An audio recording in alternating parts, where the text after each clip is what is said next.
I'm gone. Hey everyone, what's up and welcome back. If you're new here, I'm Liz and today I have another cooking video for you, and I'm also going to include this lovely box is my new island. Here's the old island and you're going to see a picture of my new one like here. There it is. I absolutely love it. It is fantastic. All my baking stuff is in it, and you see right here I'm actually prepping things on top of it. I can share with you guys more cooking videos. So tonight for dinner I'm making a chicken Alfredo casserole.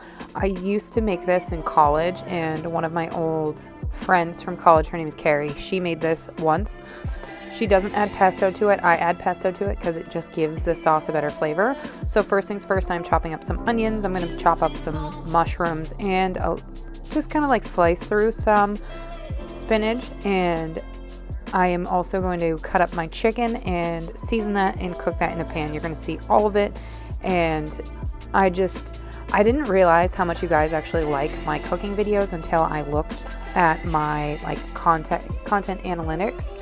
In the video that I put up today, you guys have it's already over, I think, 60 views for today. That's pretty big for me, especially with being a small time content creator here on this platform, where my cleaning videos typically get more views than any other video, which I'm absolutely grateful for. Any view is just a view in general. You guys get to see my content, it's out more and things like that, and I'm really happy. I'm really thankful, and I'm very blessed.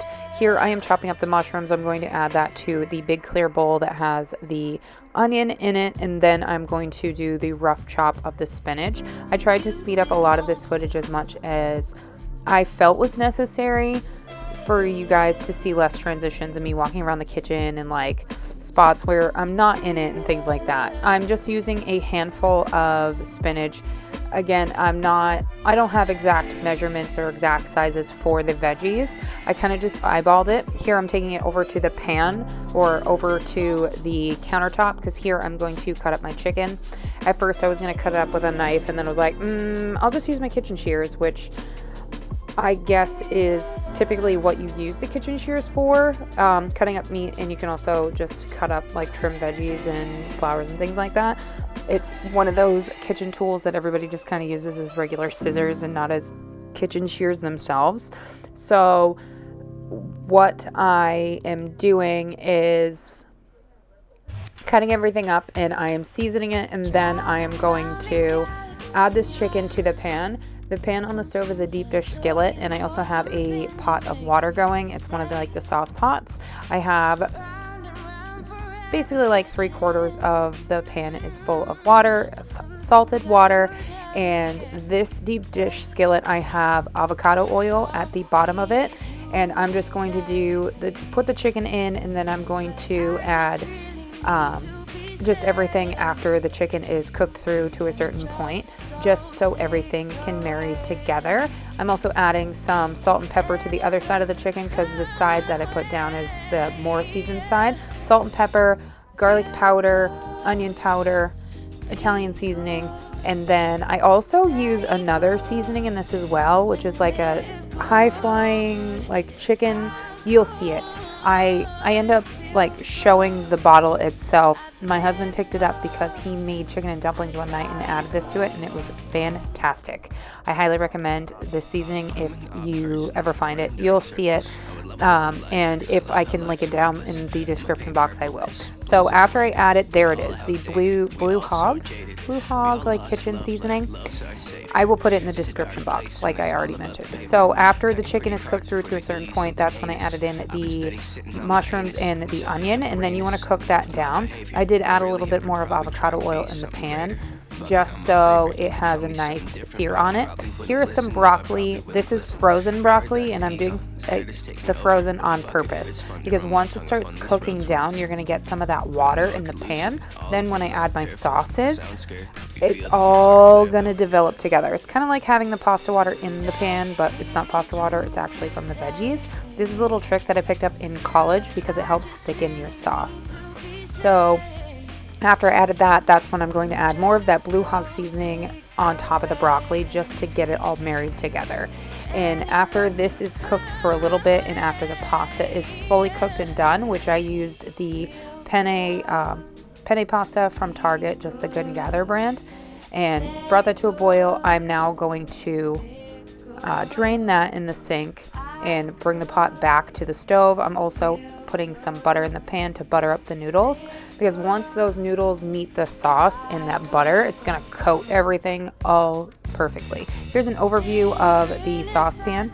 You see everything, the broccoli, the chicken, everything is cooking down, and I will be putting the spinach in just so it can wilt, which is right now. I just want it to softly wilt, and once that happens, that's when I'm going to add all the sauces in. So the sauces I have are the creamy Alfredo sauce from Aldi, and then I'm using this. This is the Barilla Pesto. It's the creamy Genovese one. This one is so good. So when you mix these together, it just adds another flair onto your pasta. I don't know what it is, but it's like rich and creamy, and the nuttiness of the pesto with the basil. It's just perfection. So this is after I added these sauces into that deep dish skillet, and I'm just putting all of that on top of the penne, just so it can all marry together. It will just coat it fantastically. And on top of that, once it's in an even layer, I'm adding cheese. So this is a sharp cheddar, then I'm going to add a mozzarella on top of that, and then Parmesan cheese. The reason why I'm doing 3 different cheeses is because it adds a variety to each bite. It's not going to be the same. It's not your typical, I'm just going to put everything with mozzarella and Parmesan. No, I wanted to add the cheddar just to give it a little bit of a bite. Cheddar gives a good bite to everything. That way it's not the same every time. And then on top of that, I am putting some, I'm pretty sure it's parsley. I'm going to sprinkle some parsley on top of the mozzarella. And if you guys have ever made a casserole or anything, I hate using the word typically, but I'm just going to say it again. So, or 9 times out of 10, people generally put garlic powder, parsley, onion powder, salt or pepper on top of whatever they coat things with. And I like to put parsley on top because it just gives it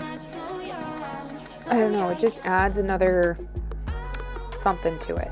It makes it even better. So that's what I'm doing here, and then I'm going to cover it with tin foil and put it in the oven. The oven was preheating at 375, and I'm going to cook this for half an hour.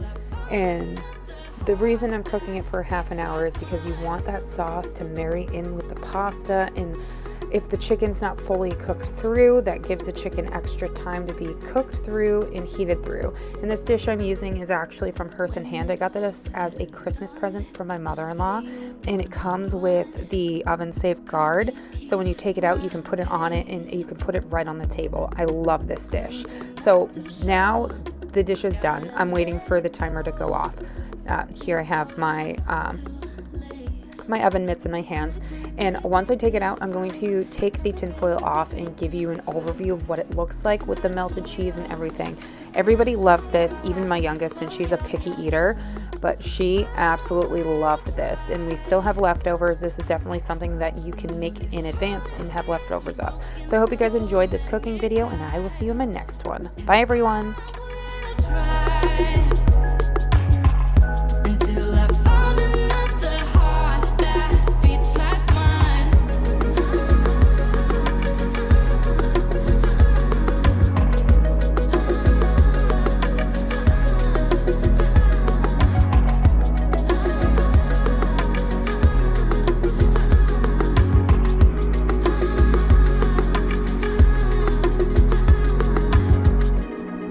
Stare into the sun.